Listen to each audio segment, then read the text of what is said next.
आगे की तरफ ध्यान देंगे। वर्णाश्रम धर्म की शिक्षा।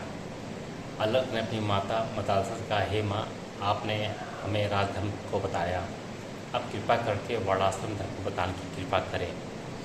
माँ मदालसा बोली, हे पुत्र, 4 वर्णाश्रम होते हैं, ब्राह्मण, क्षत्रिय, वैश्य एवं शूद्र।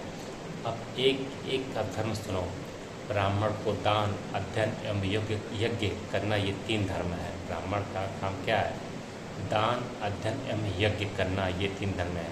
कोई भीषण संकट आने पर ही वह 4था धर्म अपनाओ। यहाँ पे भी क्या है? कोई भीषण संकट आप 4था धर्म अपना सकते हैं, अपनाओ।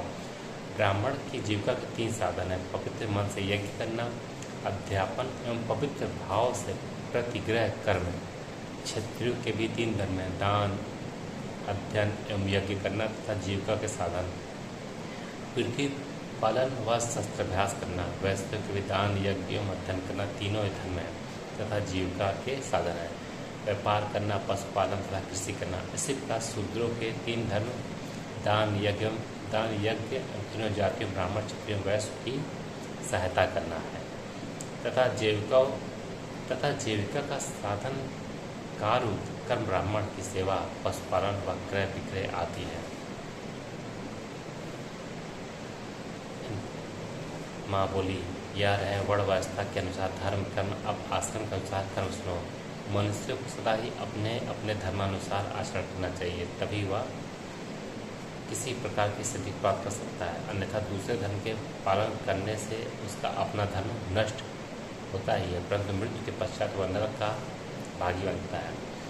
जब तक विजातियों का उपनयन संस्कार नहीं होता तब तक तो वे अपनी इच्छानुकूल आहार विहार आलाप आदि कर सकते हैं, परंतु उपनयन संस्कार के बाद नियमबद्ध जीवन व्यतीत करना होगा।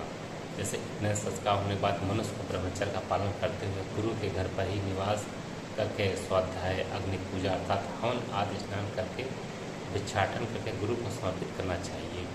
फिर गुरु की आज्ञा से ही भोजन आदि करना चाहिए। तन मन से गुरु की आज्ञा पालन करते हुए अनन्य भाव से अध्ययन करना चाहिए। गुरु के चरणों में प्रणाम करके उत्तम दक्षिणा देनी चाहिए। फिर उसके बाद ब्रह्मचारी अपनी इच्छानुसार गृहस्थाश्रम में प्रवेश कर विवाह आदि कर्म करें, अथवा यदि वह चाहें तो वानप्रस्थाश्रम या चतुर्थाश्रम में भी निवास कर सकता है। अथवा ब्रह्मचारी को गुरु के पास, गुरु ना हो तो उनके लड़के या शिष्य के पास एक निष्ठ भाव होकर रहना चाहिए, एक निष्ठ होकर सेवा प्राण होना चाहिए।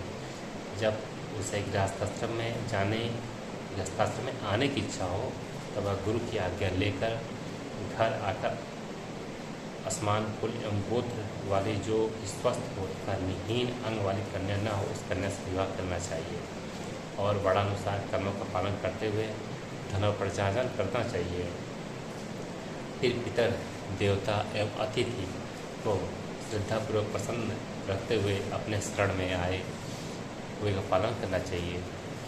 मृत्यु, पुत्रो, दीन, अंधा, याचक, पतित एवं पशु पक्षी आदि को भी अन्न आदि देकर पालन करना चाहिए। ऋतुकाल के समय स्त्री सहवास निश्चय ही करना चाहिए तथा पंचयज्ञ करना चाहिए, यही गृहस्थ धर्म है।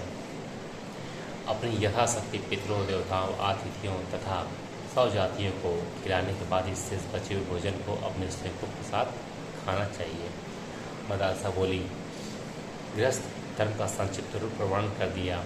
अब वानप्रस्थ धर्म को सुनो। बुद्धिमान पुरुष का कर्तव्य है कि जब वह अच्छी तरह अनुभव करने लगे कि उसका घर, धन व संतान आदि से पूर्ण है तथा अपना शरीर एवं बुढ़ापे की ओर जा रहा है तो उसी आत्मशुद्धि के लिए वानप्रस्थ आश्रम ग्रहण करना चाहिए।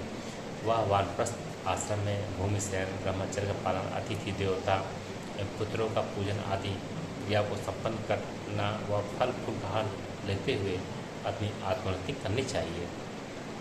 हवन, त्रिकाल, स्नान, ध्यान, जटा व वल्कल धारण, मौन व्रत का पालन, योगाभ्यास एवं अन्य प्राणियों के साथ स्नेह करते हुए शुद्ध आचरण करना चाहिए।